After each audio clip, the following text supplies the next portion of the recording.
Bonjour à tous, on se retrouve pour une nouvelle position et ici nous sommes à la sortie de l'ouverture.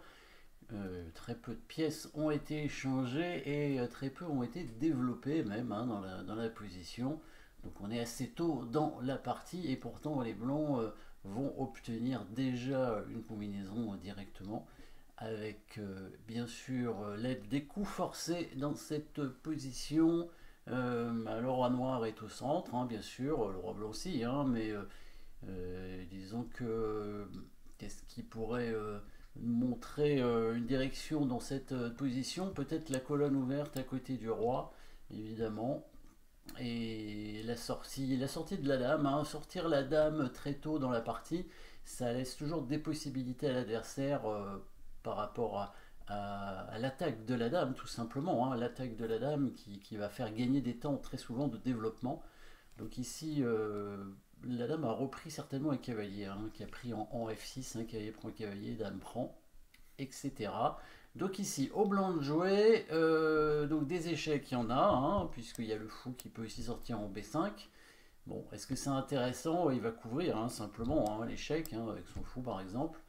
Du coup, c'est pas forcément une très bonne idée dans l'ouverture, hein, de faire échec. Par contre, comme je disais, l'attaque de la dame peut peut-être être intéressante. Vous avez peut-être vu évidemment le coup qui permet de créer des menaces assez fortes dans cette position. Alors on remarque quand même, hein, évidemment, le pion avancé en H4. Hein, les blancs ont été malins et avaient peut-être prévu cette combinaison auparavant, mais ils l'ont préparée.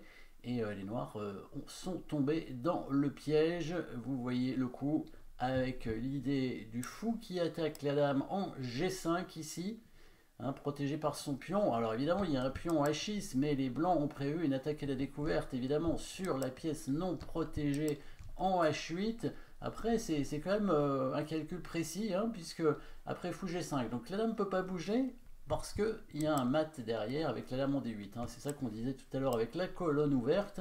Le fou et la dame qui ici vont créer des menaces de mat. Il faut bien vérifier que le roland ne peut pas être mis en échec par la dame. Il peut être mis mais en échec, mais il y a évidemment le cavalier qui protège la case en E5 et le pion qui protège la case en C3. Bien sûr, il y a un échec du fou ici. Dans ces cas-là, il faut aussi envisager ce qui va se passer parce que s'il fait échec avec le fou, qu'est-ce qu'on va faire exactement? Est-ce qu'on va avancer le pion, ce qui paraît logique, mais le fou va peut-être prendre le pion et après il y a la dame qui va reprendre sur échec. Et donc, est-ce qu'il y a une autre façon de parer l'échec avec les blancs? Et peut-être le mieux à jouer, effectivement, c'est bouger le roi, tout simplement. Bouger le roi en E2, hein, ce qui permet toujours de créer la menace de mat sur la case en D8 et évite toujours l'échec de la dame noire. Hein. Il n'y a pas d'autre échec supplémentaire pour les noirs. Donc fou G5, fou B4, échec, roi E2, c'est le bon coup qu'il faut absolument voir. Alors évidemment, après fou G5, si les noirs prennent, hein, de toute façon c'est ce qu'ils vont faire dans la partie, les blancs reprennent avec le pion, attaque à la découverte, on attaque la dame, on attaque la tour en même temps, et quand on attaque la tour, on menace mat. Pourquoi? Parce que s'il bouge sa dame, par exemple en F5, eh ben on prend la tour, et s'il bouge son roi après en E7, il y a tout de même le mat avec la dame en D8. Et s'il vient couvrir avec le fou en F8, évidemment, que se passe-t-il? Fou G5, donc pion prend fou, hein, logiquement. De toute façon, bah, autant prendre le fou. Hein. Dans tous les cas, on va pas laisser la dame sans prendre le fou. Donc on prend le fou, il reprend avec le pion, c'était la petite pointe, attaque à la découverte ici, avec la menace de mat. Pourquoi? Parce que, alors on va faire quand même cet échec. Attention à ne pas avancer le pion, hein, parce que si on avance le pion, il va sacrifier son fou. Et si on reprend le fou, eh ben, il reprend avec la lame, et là c'est pas bon, il n'y a plus du tout de mat. Hein. Il fait échec, hein, s'il prend avec la dame ici. Il fait échec, la dame n'est plus attaquée, et là il pourra prendre tout simplement la tour, et on aura perdu une tour en fait. Hein. Donc ce sera quand même assez triste. Ici, on peut encore jouer le roi en E2. Alors évidemment, c'est possible, mais on a donné un pion dans la variante. Hein. Donc là, dans cette position, les noirs peuvent jouer cette position comme ça, tour prend tour, pion prend dame, et reprendre le pion avec le fou. on a donné un pion pour rien, et finalement, l'avantage matériel n'est pas si important, hein, puisque on a pris la dame, mais il a tour, fou et pion maintenant. Donc on a pris un petit avantage matériel, mais pas grand-chose. C'est beaucoup plus précis sur l'échec du fou en B4, de faire roi E2 tout de suite. Voilà le bon coup, hein, ici. Et alors dans la partie, les noirs ont fait une erreur rapidement. Mais qu'est-ce qui pourrait arriver? Alors sur Dame F5, le mat, hein, vous l'avez trouvé évidemment avec tour prend tour.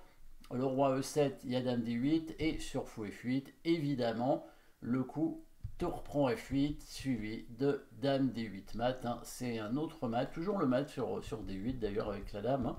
Donc la dame ne peut pas bouger, on ne peut pas conserver la dame avec les noirs. Je vous montre ce qui s'est passé dans la partie. Il a pris le cavalier en F3 qui est une erreur. Hein, et parce que là, les blancs vont reprendre la dame et avoir une autre attaque à la découverte que les noirs m'ont oublié. Ils reprennent la dame avec le roi, bien joué, parce que comme ça, sur la prise de la tour, il fait échec maintenant et il va récupérer la tour en H1 avec une pièce. Il fait fou D7, il échange d'abord les fous, bien joué.